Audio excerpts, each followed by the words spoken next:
Should an abnormal condition arise, the Crew Alerting System, or CAS, immediately directs your attention to the problem. CAS messages are clearly displayed in the CAS window in the bottom right corner of the PFD.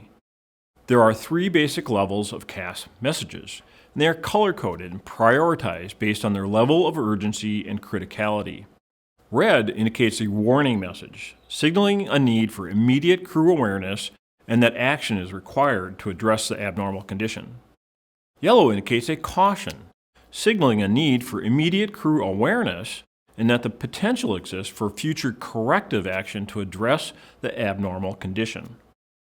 White is the lowest urgency message and simply indicates an advisory message, signaling that future crew action may be required. In top to bottom descending order in the CAS window, red warning messages will always display with the highest priority, followed by yellow caution messages, and finally white advisory messages. Within each color grouping, messages will be organized in order of occurrence. Red warning and yellow caution messages will usually be accompanied by an aural chime and/or voice alert. Fire! Fire! And all CAS messages will be accompanied by a corresponding flashing acknowledgement button on all GTC displays, as well as in the top left corner of the PFD.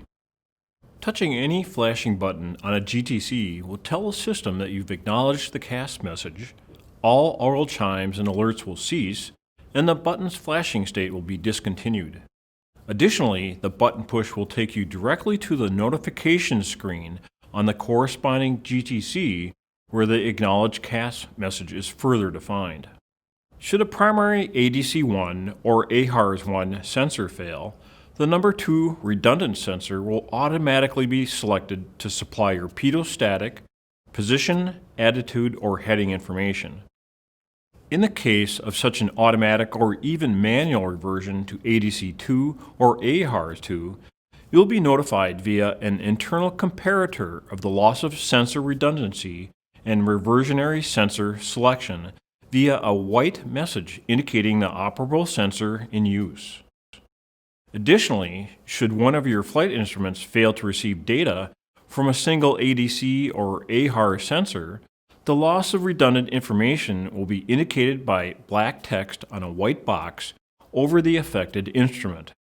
Should both sensors fail, an X will be overlaid over the corresponding instrument in addition to the white box to indicate a full failure of necessary flight data for that instrument.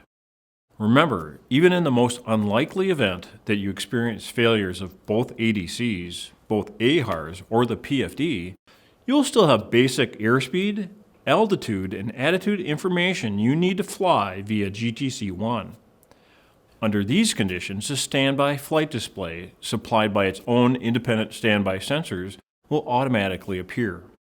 And while a built-in comparator is responsible for sensing primary sensor failures and secondary sensor selections, it also constantly compares value of heading, altitude, airspeed, pitch, roll, and VDI information between ADCs and both AHARS.